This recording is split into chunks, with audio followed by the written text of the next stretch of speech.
Everyone, today we're talking about how organized worship should be. What should be done then, my brothers and sisters? When you come together, each one has a hymn, a lesson, a revelation, a tongue, or an interpretation. Let all things be done for building up. Anyone who claims to be a prophet or spiritual must acknowledge that what I'm saying to you is a command of the Lord. Anyone who does not recognize this is not to be recognized. So, my brothers and sisters, strive to prophesy. And don't forbid speaking in tongues, but all things should be done decently and in order.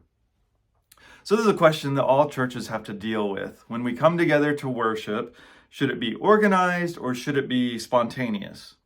Every movement seems to answer it a little bit differently. You have, on one hand, the churches that have a very formal liturgy that's been established for centuries, and they've even got books that you just kind of follow through. And then you have other movements that have a lot of kind of chaotic dancing or singing, and it seems like anything goes almost. This is relevant to me because part of my job, one of the things I'm doing right now, literally, is to make an order of worship. And when I do that, I want it to have a flow and a theme so that everything connects and be intentional in the choices that are made. And I do that not just based on my preferences, but as I've studied about what makes worship formative, that all goes into the decisions I make. Now, what that means is that there's not a lot of room for spontaneity.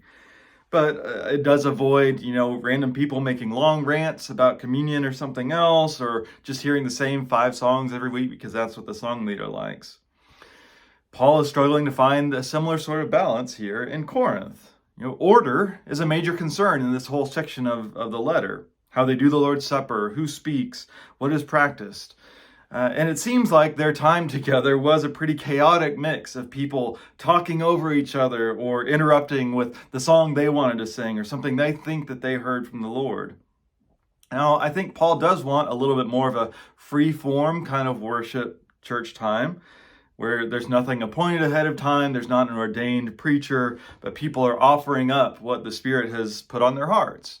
And again, this is a house church, a small group setting. That actually seems like it could work a little bit better there than in a big corporate worship setting. The thing is, over time, groups just naturally develop routines. It's not good or bad, it's just part of human nature. And so I think the continuing challenge for all of us is to think, how can our routine, ordered ways of worshiping continue to be most encouraging and formative? Because throughout all of this, what builds people up is Paul's main concern. And different people need different things.